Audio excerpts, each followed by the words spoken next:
সরকারের বর্তমান মেয়াদের মধ্যেই দেশের মানুষকে বিদ্যুৎ ও জ্বালানি সংকটের দুশ্চিন্তা থেকে পুরোপুরি মুক্ত করা সম্ভব হবে বলে মন্তব্য করেছেন বিদ্যুৎ ও জ্বালানি প্রতিমন্ত্রী অনিন্দ্য ইসলাম অমিত।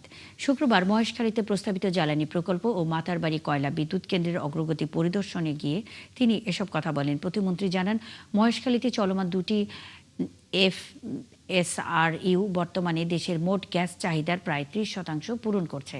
সরকার এই এলাকায় আরও একটি LNG এবং LPG টার্মিনাল নির্মাণের বিষয়টি বিবেচনা করছে। তিনি বলেন, প্রধানমন্ত্রীর নির্দেশে অন্তত 90 দিনের জ্বালানি নিরবিচ্ছিন্নভাবে সংরক্ষণ করা যায়, সেই লক্ষ্যে স্টোরেজ ক্যাপাসিটি বাড়ানোর কাজ চলছে।